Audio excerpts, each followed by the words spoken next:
Al started training, showing, and competing with horses in the early 1960s. He has experience in racing, halter, reining, western pleasure, barrels, poles, and dressage. He's won several major championships in Mexican charro, and overall he has won over 300 trophies and awards. Al was the first to train a horse to follow the beat of a song and has the world's only true dancing horses. To all my friends around me, I'd like for you to know this golden horse I'm riding is going to do a show. And when he hears a band play, he likes to jump and prance. And when he hears a cumbia, you know he wants to dance. In this segment, we're going to be working with the Guadalupe County Sheriff's Mounted Posse from Seguin, Texas. They've agreed to do an experiment where we take away their saddles, their reins, and we substitute it with the Australian style saddle, my double reins, and the techniques for using them. They've ridden 30 days with this saddle and with the double reins, and we're going to see how well they've done. Each one of the posse members was measured to get the exact seat that they needed for the Australian saddle. Each one of the stirrups was carefully measured so that when the members stood up, only distance between them and their saddle is the width of their hand. In some cases, a lot of the members were riding with very, very short stirrups, and it was a little more difficult for them to get used to the longer stirrups. Some, very few, but some did have the stirrups too long, where they would bounce in the saddle. So each one of these members was carefully measured, and we made sure that the saddle that each one got fit them and their horse. As the Guadalupe County Sheriff's Mounted Posse enters the arena to start their practice, let's observe how well they ride with their Australian style saddles and my double reins.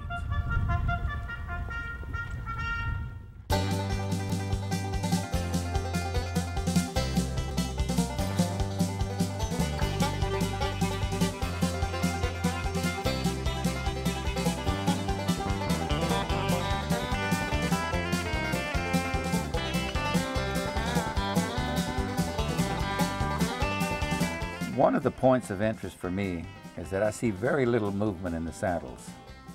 That's because the saddle fits them perfectly. Their legs are forward, 80% of their weight is in the saddle, and the other 20% in the stirrups. I see no one losing their stirrups and no one standing in their stirrups.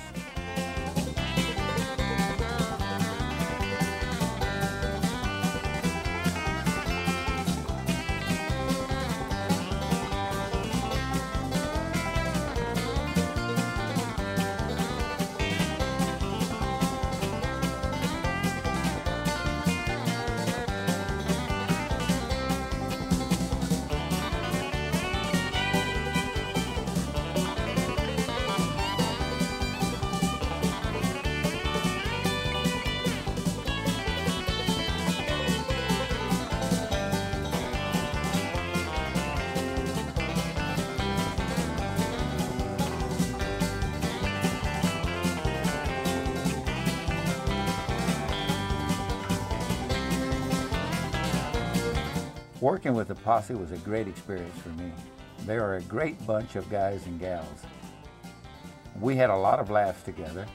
They invited me and my crew to lunch with them that we all enjoyed, and Beverly's dessert was the best. If ever you folks get a chance to see the posse in action, please do so. It's a performance you'll always remember. I look forward to performing with them one day. They perform every weekend during the summer months somewhere in Texas, and hopefully someday in your state.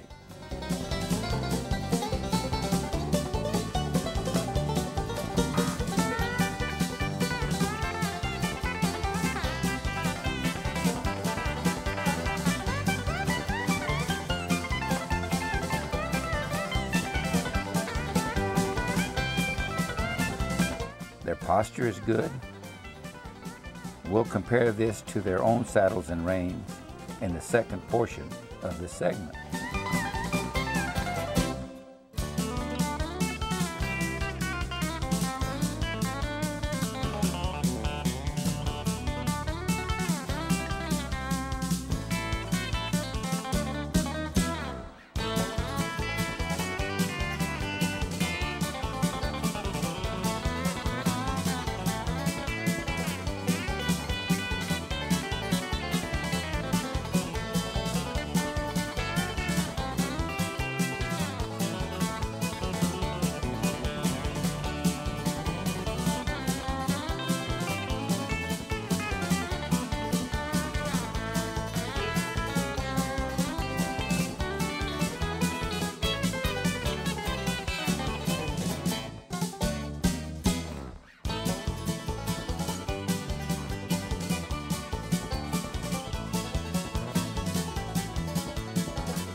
Now, ladies and gentlemen, you have seen the posse practice their routine in the Australian style saddle and my double reins. They are back in their original saddles and reins that they've always used.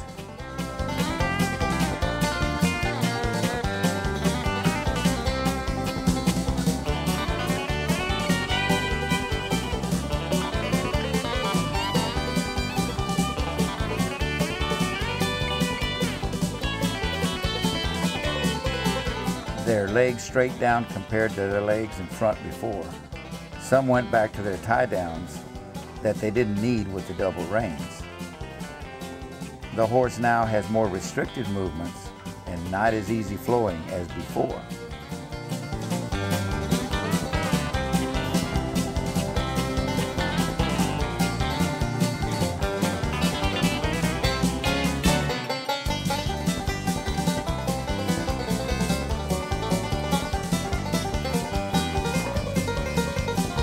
Rodney and Mike have used the double reins for the last 2 years, so the double reins are regular equipment for them with their Western saddles.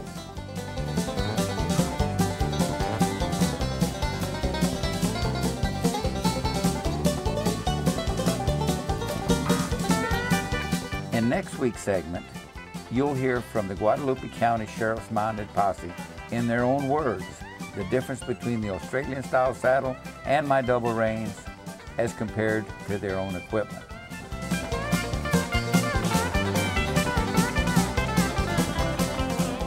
You have been watching close-ups of each of the riders so that you can see them and their horses.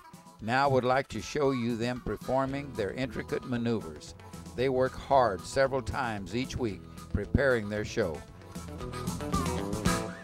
Ladies and gentlemen, I give you the Guadalupe County Sheriff's Mounted Posse from Seguin, Texas.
To my left here is my good friend Larry Rodriguez. He's from the Double C Ranch in Lavernia, Texas. And Larry and Shirley, who you saw in the first episode that we did, working around pen, have the Double C Ranch in Lavernia, and they have the unique way of breaking and training horses. They work as a team. Shirley will take the horse first, and she'll work him in the round pen, establish the order, get his attention, work him very slowly until she has him working in a round circle, making his turns, and then she'll saddle him the same way, nice and easy, and work him with the saddle. Then she'll turn him over to Larry, and Larry will in turn then adjust him to the double reins and put a rein on him. Larry, it's good to have you. Thank you, Al. He helped me with the Guadalupe County Sheriff's Posse. He and Shirley worked with us. Now, the first weekend that I worked with them, we adjusted their saddles. We showed them the length that we wanted them to ride with, and we gave them the double reins. Now, even though we did it for 30 days, that doesn't mean they rode for 30 days. In fact, Larry, you worked with them after that first weekend. How many times did they ride? A total of at least 8 times each one. We did have some members that didn't come every day, so they got less. And those are basically the ones that had more trouble with it because they didn't spend enough time with it to understand it. Other than that, everything worked out pretty well. After the initial first week, and I actually left, and you worked with them during their practices, I think 2 days out of the week. But I noticed that this particular lady was riding with her hands up here and the rein loose. Yes, that disengaged that lower rein, Al. I mean, you know, they need to understand that the hand position is really, that's one of the foundations for that double rein. If you don't have your hand position well, you're giving him his head back. Exactly. So by having the hands at her side, if she would have had them there, that would have put her hands in the right position. Instead, it was like this, and she disengaged, yes, like Larry just mentioned, disengaged the reins. Well, then you had no effect. You have to have the reins back here. And also you have to practice this.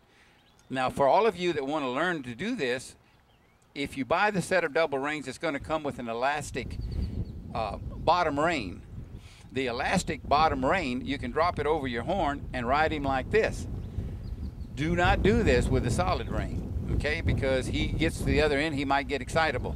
This horse could get away with it, but just use the elastic rein, drop it over the top of your horn, and ride him like this with your hands at your side.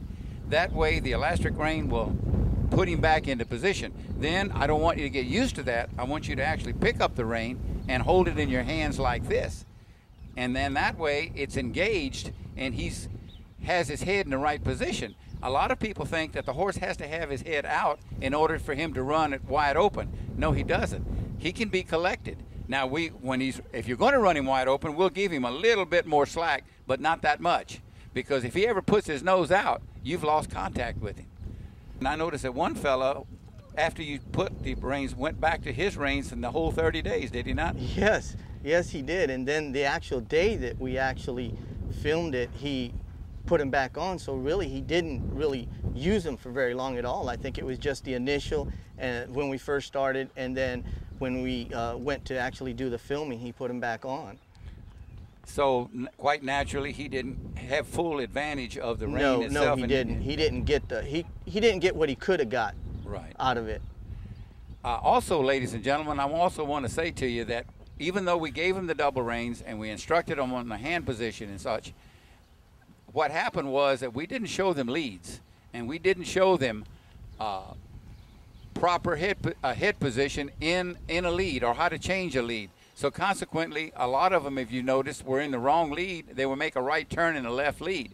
Can you imagine, as good as they are, Larry, and how much better they would be if they could pick up those leads and have them in the turns? That's why it's so important that your legs in a lope is not straight. They're like this. One's up forward and one's back. This is your right lead. This is your left lead. If you can see it there on the camera. This is your left lead. This is your right lead. And by having your foot up there, the horse looks at it, and he knows that when we're running in this lead and all of a sudden we're going to make another turn, turn your foot and let him go in that lead, and it'll make it a lot smoother. if they had more in-depth training, I think they would really, really benefit a whole lot more from it. Larry, what I'm going to do is I'm going to demonstrate running in one lead, and like in his case, I'm going to put him in a left lead, and I'm going to make a right circle so that we can show the folks how this double rein will work for him. So we're going to take him, I'm going to take him and lope him in a left lead, but I'm going to turn him to the right. Now he knows that a left lead, he should have my left foot forward like I do have.